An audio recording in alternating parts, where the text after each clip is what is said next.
Hello there and welcome to Agenda 2030. I am Toyin Nkamiang John.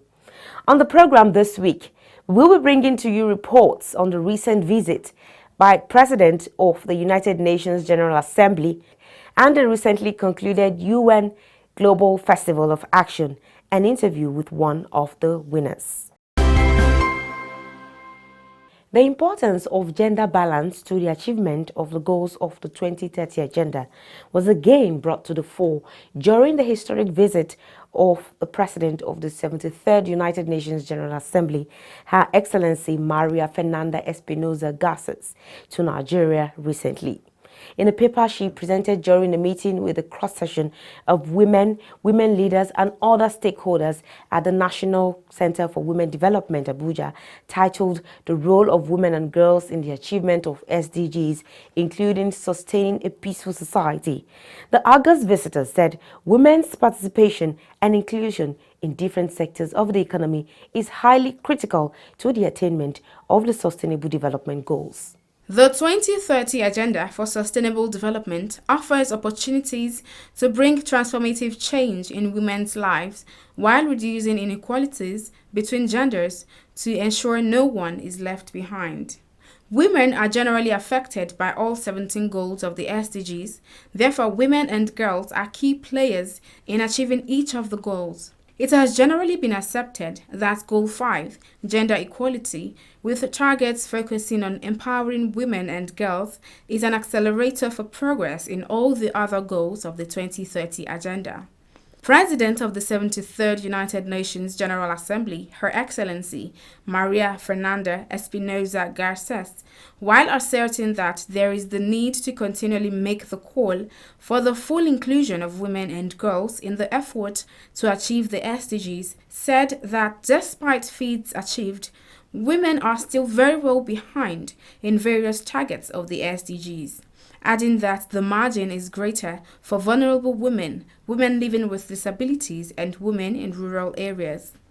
Garces, who spoke at the meeting, also attended by top government officials led by Minister of Women Affairs Aisha Abubakar, said in the paper that there is need to open a dialogue with stakeholders in women development, business and opinion leaders from different sectors of the economy on how to achieve gender equality in work life, as well as how to empower women in all facets of life. It is probably fair to say that globally, it has never been a better time to be a woman. Women's suffrage is almost universal today.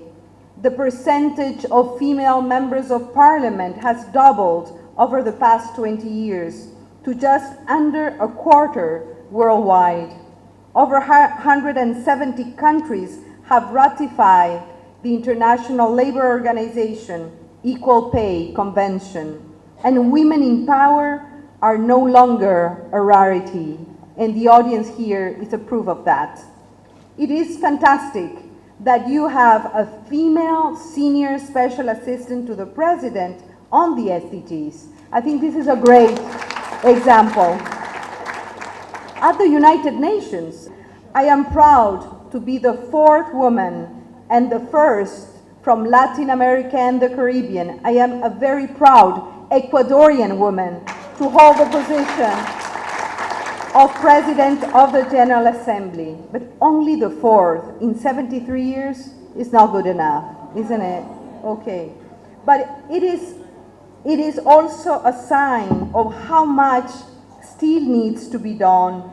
It is still the case that women lag behind on virtually every SDG target. Every SDG target. Numbers for women go always, below the ones on men. And the gap is even greater for older women, for women with disabilities, for women in rural areas, for women from minority and indigenous communities. Yet, it is progress that 24% of parliamentarians are women. But this is not parity. We don't have parity yet. And we know that women in politics face enormous hurdles, including verbal, physical, and sexual abuse. This cannot continue. The Minister of Women Affairs and Social Development, Hajia Aisha Abubakar, while outlining the various interventions of the President Muhammadu Buhari-led administration towards attainment of the SDGs, assured the UNGA President that Nigeria is very committed to intensifying and doubling her efforts at creating jobs, achieving gender equality, and upholding rights of women and girls. She, however, called for added support of the United Nations as well as partnership from international communities towards sustained cooperation and funding of development ideas and strategies. The establishment of an enabling coordinating instrument encapsulated in the National Gender Policy, whose goal is to bridge gender gaps, explore and fully harness women's human capital assets as drivers of national growth and development. The development of a social policy, protection policy, to reflect strategies for empowering women and girls around four main themes: social assistance, social insurance, child protection, and the labor market. Financial inclusion and support to the poorest people through the establishment of a national social register for poor and vulnerable households. A monthly conditional cash transfer of 5,000 naira is provided for such households. The market money, which provides loans at single digits to market women, artisans, enterprising youths, and small-scale farmers and agric workers nationwide. The Agricultural Revolutionary Policy 2016 to 2020 in the country has also boosted agricultural activities, tackled problems of food insecurity, malnutrition, and poverty, and has also created over 5 million jobs for women and youth. To address SDG goals 1 to 10, a Nigeria for Women project with the support from the World Bank was established to directly impact 324,000 women beneficiaries. The project supports improved livelihoods for women in four key areas, namely building social capital, livelihoods programs, innovations and partnerships, project management, monitoring and evaluation, and learning. To also build peace, justice, and institutions in line with Goal 16 of SDGs, an inclusive basic service delivery livelihood empowerment integrated program worth $258 million was launched to provide a comprehensive multi-sectoral intervention to rehabilitate efforts, to support rehabilitation efforts in the northeastern part of Nigeria. Another program, 14 million people, including 2.3 internally displaced persons, benefited from health, nutrition, education, water, and sanitation services. 9,000 IDPs and heads of vulnerable households have received direct economic assistance. 2,023 small and medium-scale enterprises, which is about 79% women, will receive business development support, and 2,900 construction artisans and mechanics in the informal sector will also get help to improve their productivity. Making more case for the inclusion of women and girls in national development, participants harped on the need for Nigerian women to be more involved in decision-making process and positions of responsibilities. While some were of the strong opinion that more progress can be achieved in the SDGs with women participation, others called for support and partnership for women in terms of technological empowerment. We need more of our women in positions. We need more engineers. We need more professors. We need more ministers. We need more DGs. We need board members, women. One of the major challenges of the SDG is to get clean technologies, and we cannot go wrong with technologies. The renewable alternatives for power, for making sure that we turn our waste to wealth are all around us in Nigeria, and this is a very interesting one. We've had many women who have built their own panels. We are calling on more support. The United Nations women, as well as the African Union and the Embassy of Germany came together and started something called the African Women Leaders Network. This is a continental network trying to bring together leaders to steer a lot of this international agenda as influencers and weight givers to that process. Women are making enough effort. They're even working harder than men, but it's just that we've been unfortunate. We are always oppressed by the men in this country. The men in this country I always want to be in the top. I wouldn't want to give the men a chance.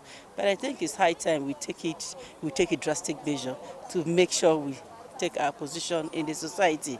Other stakeholders present at the meeting included the Senior Special Assistant to the President on SDGs, Princess Adejoke Orelokpe Adefulire, the United Nations Resident Coordinator in Nigeria, Edward Kalun, and President of the National Council for Women Societies, amongst others. Before the meeting with the stakeholders, the visiting president of the UNGA had met with President Muhammadu Buhari. It was reward for innovation, tenacity, and service to humanity when recently one of the representatives of Nigeria won the United Nations Mobilizer of the Year award at the 2019 UN SDGs Global Festival of Action held in Bonn, Germany. The award was conferred on Hamzat B. Lawal, the founder of Follow the Money Network, an initiative aimed at tracking developments in Nigeria.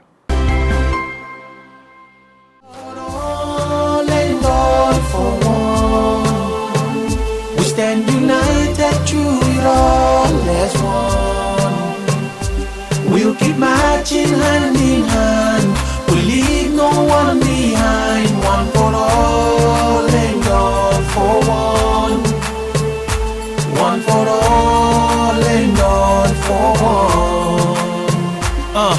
Peace and justice. One people, no races. No colors, just a world with faces. A world with possibilities, together we got this. We'll leave no one behind, we take equal paces. Zero hunger, no words, no crime. Agenda 2030 spoke with Hamzat B. Lawal, who is also a campaigner for youth participation in the implementation of the SDGs. He told us about the project his organization took to earn the SDGs Award for Nigeria and what the award's recognition portends for Nigeria. You were one of the awardees at the recently concluded Festival of Action for SDGs. Tell us about your experience. It was really exciting. It was exciting because we went to this conference with a lot of anxiety. Even that moment where they were calling the names of the finalists and brought us on stage, and just before they announced Follow the Money as the 2019 winner for Mobilizer category, I think I almost had a heart attack. You know, it was really exciting, and for me this is about showing that good things actually come from Nigeria. You know, it's about showing that Nigeria is on that pathway to ensure that we achieve the SDGs and also inspire other African countries to follow suit. So for me, it was exciting, it was engaging, and you know, interestingly, after the award, a lot of delegates were saying they wanted to start Follow the Money in their own country, both delegates from the African continent, so the lady from Malawi, the guy from South Sudan. You know, interestingly, people also from Southeast Asia. So the guy from Philippines wants to start Follow the Money campaign. So yes, so Follow the Money Pan-African now is now global, where people are so excited about it, and they saw that Follow the Money is an important tool to put governments in check and also help mobilize resources and ensure these resources are put to good use in achieving sustainable development goal, which I always say is a dividend of democracy. Yes, so Follow the Money is an initiative of connected development, and Follow the Money tries to answer where funds are coming from, where they're going to, but most importantly, how judiciously these funds are being used at the grassroots level. In 2010, there was news report of lead poisoning that killed over 400 children in Zamfara state. At that time, billions of naira was released to provide emergency response. So in 2012, I was struggling to get information on what has happened between 2010 and 2012 and how our community and sick children faring based on the disaster. And I traveled, I left Abuja and I traveled to Zamfara state just to get first-hand knowledge and information. And for me, it's also to document the voices of these people who are affected and showcase to the world how government have adequately responded. And from Abuja to Bagega takes about 18 hours by road. So first from Abuja to Gusau, which is 7 hours, from Gusau to Anka, and then from Anka to Bagega. From Anka to Bagega, you can only go on a motorbike, and it will take you about 3.5 to 4 hours on a motorbike to get to this community because they don't have access road. And when I got there in 2012, I found out that no single kobo of the money released got to that community. I found out that 1,500 children was very sick, below 5 years, and they were at the verge of losing their life if nothing happened. So the nervous system keeps shutting down, they keep convulsing, and they just fall down and have seizures. So I documented all these things. So I spoke to households, grandmothers, mothers who have lost 5 children. Some people lost 2 children. And just to get their perspective. I also spoke to local miners because this was happening because of unregulated mining activities in Zamfara State. So I spoke to local miners, I spoke to traditional chiefs just to get all this perspective, and I traveled back to Abuja. And for me, I felt it was my responsibility to amplify these voices. So I brought together some of my friends, and I remember one of the first people I spoke to was my good friend Oludotumba Baimi, who is also the co-founder of Follow the Money. So we came up with a strategy to launch a campaign, and that time we said the name of the community was Bagega, and Bagega needed to be saved. So we came up with a hashtag called Save Bagega, and we went on social media. We started with Twitter, putting content and narrative of what we have experienced at the grassroots. And then in less than 24 hours, we got an email from Human Rights Watch saying, we followed your campaign, we like what you do, we want to help you amplify it on Facebook. So we also co-launched a Facebook campaign. And in less than 72 hours, we got the then President Goodluck Jonathan, to approve and release the sum of $5.3 million, which is over 800 million naira, for remediation, healthcare services, and safer mining practices. And that's how Follow the Money started. So we evolved from a campaign of getting government to commit and release funds to now tracking this money. So we started tracking for the Ministry of Finance, the Ministry of Health, the Ministry of Environment, the Ministry of Mines and Solid Minerals, and made sure the money left Abuja to Gusau, then Gusau to Bagega. And how did we do this? Because a lot of people will say, oh, government would never give you access to their account. But what we did was to access government data. So we accessed the costed work plan. And then when government gave contract, we accessed information on the contracting proceedings and also the bill of quantity. So for instance, if they are meant to provide 5 tractors, we're on ground at the grassroots, we'll count the 5 tractors. Are they getting 5 tractors, or are we seeing 3 tractors? So if you see 3 tractors, it means that someone is using money meant for 5 tractors and just providing 3 tractors. So that's how we did. And today, not only over 1,500 children got free medical intervention, but they got access routes. So now if you travel to Bagega, from Anka to Bagega, that takes you about 4 hours. Now it takes you less than 30 minutes to get to the community. They have 10-point solar-powered borehole. Their primary healthcare center got rehabilitated. Now their primary school, they built a new computer laboratory. They've supplied computers, and it's so exciting to see that a community that we visited first in 2012, where we felt very sad. Today, it's one of the best model or community in Nigeria that is enjoying better service delivery and attaining sustainable development goal. And from there, Follow the Money evolved. So after that campaign, we got so many interested parties who said, well, we like what you do, we want to support you, and that's how we evolved. And we went to other states, and today Follow the Money is in the 36 states and the FCT. But most importantly, Follow the Money in 2017 started a chapter in Gambia. And just recently we launched a chapter in Kenya, and we've launched a chapter in Cameroon and also Liberia. But now there's growing interest, to come to Malawi, to come to South Sudan, and just to take it around the world. And for us, it's quite exciting to see that young people are actually using their energy. We're using our innovative idea and leveraging on technology tool, which is our smartphone, to document voices, amplify voices, but bridge that policy gap between what decision makers are doing in Abuja in their comfort zone and what the people are yearning for, and ensuring that we're able to take policy makers to the communities to interact with the people so that they can respond to their needs. In 2016, when there was lead poisoning, then Amina Mohammed was the minister, Honorable Minister for Environment. Based on our campaign, Amina left Abuja and visited Shakira community, and it takes you about 16 hours to go to this community. So she visited the community, interacted with the locals, and committed. And after her commitment, she put it in a budget appropriation that was signed by Mr. President, and funds were released, and we tracked it and ensured utilization that saved over 300 lives. So for us, it's a win-win, both for government, for citizens, but most importantly for people at the grassroots that are marginalized. Okay, what does this award mean to you and all the stakeholders with regards to the implementation of the SDGs in Nigeria?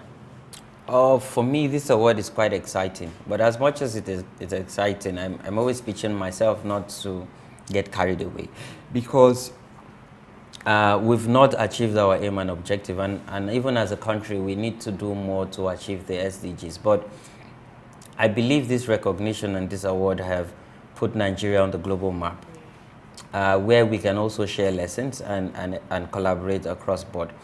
But most importantly, this award, for me, belongs to Nigeria. When I say Nigeria, I mean her people. And come to think of it, when I traveled, it was a Nigerian passport.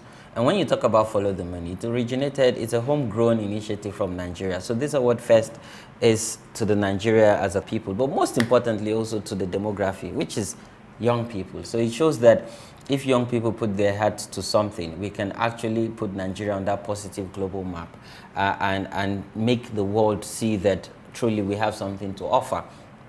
And I believe this award would also help galvanize stakeholders to say, if Follow the Money can get this global recognition, other civil society and other young people who are innovative can strive to be the best they can and showcase the good work they're doing.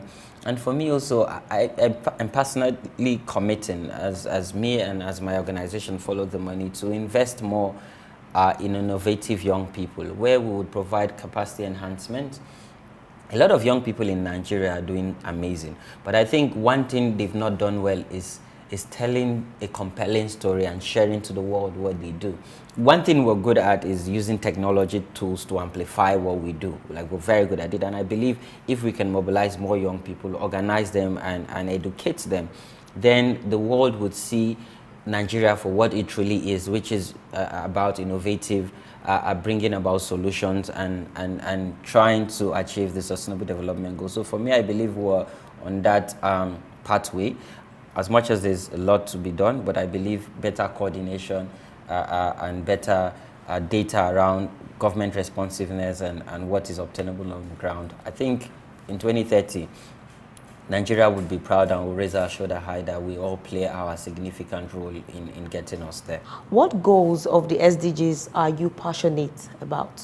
Follow the Money works around Goal 16, which talks about peace, justice, and stronger institution. And I'll try to explain. Stronger institution in the sense that, so Follow the Money leverage on the freedom of information request, where we send to government MDAs to give us data around budget releases and utilization of expenditures. And we use this data to empower marginalized communities, to also ensure that there's justice in terms of the social justice in service delivery. And when there's social justice, there would be peace. So stronger institution, we have justice and then there will be peace. But for us, we also streamline around basic education, and basic healthcare and access to wash. So we as much as we're more keen and focused on Goal 16, we also look at, the goal that talks about education, well-being and healthcare and access to wash. But what crowns it for us is Goal 17, which talks about partnership for the goals. Because without partnership between people, community, civil society, government, the media, we cannot achieve the goal. How should other young Nigerians participate in the implementation of the SDGs? So for us at Follow the Money, and like I said, we've evolved.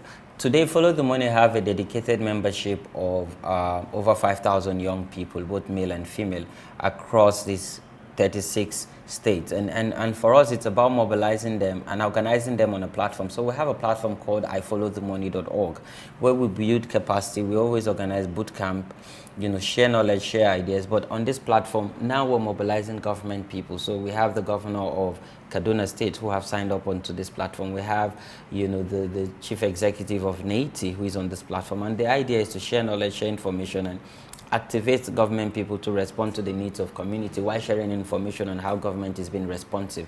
So for me, achieving SDGs in Nigeria and the continent at large is centered around young people. So young people need to take an active role. And we always talk about localizing the SDGs. We have the numbers, we have the ideas, we have the energy, we have the innovation. So it's for us to take ownership of it and run with it. And the SDGs is encompassing. And if we achieve the SDGs, I believe people will have affordable electricity, affordable job, and you know, we would try and ensure that there is no poverty or reduce poverty in Nigeria. I feel really humbled to dedicate this award to the Nigerian people, particularly people at the grassroots who are resilient, who are striving to ensure that they hold their government to account. But most importantly, also dedicating this award to young people out there to say that the future is bright, and we are not just the future of Nigeria, but the present. And for us to achieve SDGs, we must ensure that we play our role. And in playing your role, you must leave your comfort zone and ensure that you engage government and document voices of the people. We won this award because we represent people. So when you represent people in the true sense, the sky is your starting point. And that's our package for the week. Remember, you can always be part of this program by following us on all our social media platforms on your screen and drop your comments. You can also watch the program on our YouTube channel. Remember, you can always watch the program and other episodes by subscribing to our YouTube channels on youtube.com/FreshNewsTV and youtube.com/Agenda 2030 TV. You can also watch the program live on Facebook. Just log on to www.facebook.com/FreshNewsNG and www.com/Agenda 2030 TV. Follow us on all our social media platforms at Agenda 2030 TV on Facebook, Twitter, and Instagram. Remember to drop your comments and share with your contacts. Do use the hashtag Agenda 2030 and hashtag Agenda 2030 TV. Thank you very much for being part of the program this week. We will see you again next week. Until then, bye.